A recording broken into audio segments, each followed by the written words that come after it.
They'd just be paperweights. So this idea that China is this technological marvel that's going to take us over, I mean, it just ignores basic math, which I also find amusing that it's an American argument. We know the Russians are capable of using precision-guided munitions. It's not their primary, but they have them. I have seen nothing in the war suggests that if they're either using them, or if they are using them, they know how to use them. I've seen very few precision strikes at all. I've seen satellite photos of airports where there are 60 holes and only one of them is in the runway. Which tells me that the bombing of I'm assuming you're referring to the theater bombing and the hospital bombings in Mariupol over the last couple of days. Yeah. That just suggests that this is just part of a general civilian infrastructure destruction campaign, which is exactly what they did in Grozny, which is exactly what they did in Aleppo, and now they're doing it in Kharkiv and Mariupol and Mykolaiv and Kiev. And the goal is to destroy civilian infrastructure so utterly, so completely, that the population starves, that they feel that they have to go, and that anyone who stays to fight has nowhere to hide.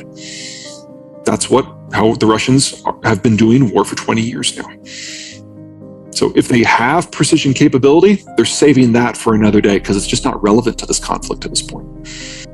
From the Russian point of view, they cannot be secure unless they control all 9 of those gaps that I discussed earlier. Right. Mm-hmm. And when you look at what Russian threatened NATO with just before he launched the war, he listed all the countries that he wanted to be able to write their security policies and make sure that no NATO forces were ever in them ever. Belarus, Ukraine, Georgia, Azerbaijan, Armenia, Moldova, Romania, Bulgaria, Turkey, Czech Republic, Slovak Republic, Hungary, Poland, Estonia, Latvia, Lithuania, Sweden. So you would have to give the Russians de facto control over the lives and security policy of a total population that is double that of all of Russians combined. So from a certain point of view, yeah, he's right, but that's still utter, unmitigated horseshit. We will never abide by that, neither would any of the countries in between. So essentially, he'd have to swallow all of Eastern Europe in order to get I won't bother you if you give me everything I want and let me do whatever I want with these 300 million people. Putin has been playing a weak hand fairly well for the last 25 years. He's made threats and been able to get people to give him security advantages on the cheap. He certainly did that with Georgia. It's like he invaded Georgia while Putin and George W. Bush were sharing a box at the Olympics. So his timing has been good, his approach has been good, and he's gotten a lot for very little.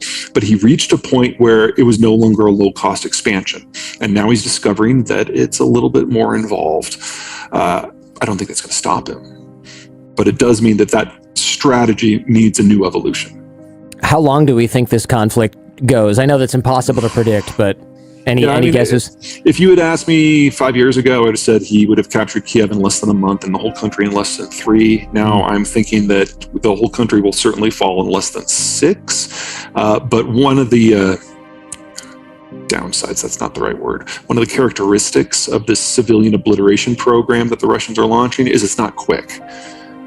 It'll take several weeks to reduce cities the size of Kiev and Kharkiv to rubble. That's a lot of ordnance, and the number of troops that he has in place in Ukraine is wildly insufficient to that task. So you should expect, in fact, I think we are seeing troop movements within Russia proper, moving many, many, many more forces to the border, and we'll probably have a million Russian soldiers in Ukraine before scale. Yeah. And Sarajevo, it was Bosnia is mountainous. There are a lot of places for the rebels to hide. It's not a perfect comparison when you're talking about Ukraine. Ukraine's got the farm fields. And so as long as there's vegetation, and as long as there are buildings, the Ukrainians are going to be able to hide and snipe and participate in guerrilla war, which is part of why the Russians are going to destroy everything. Brutal.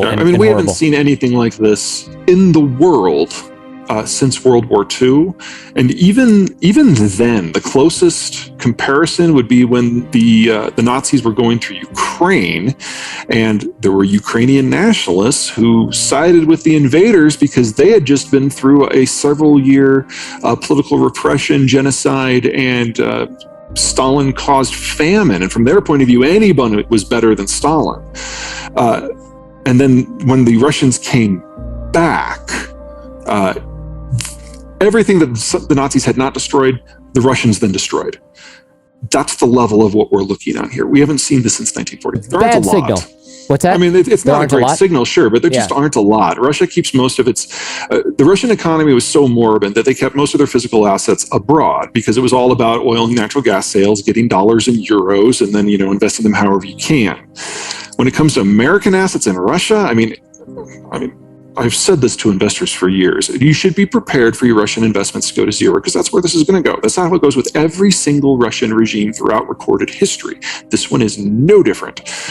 So when, February 22, when the war started, things got locked down really quick. The day that the central bank was sanctioned, it's like, that's it. Everything goes to zero. Here we are. When you're talking American assets in Russia, you're talking like the embassy. I mean, some oil platforms, I guess, and stuff like that, probably. Oh, I see what you're talking about. Oh, okay. I was thinking American government. I'm sorry. I'm making fun of the wrong thing. Got it. Yeah. Switch targets.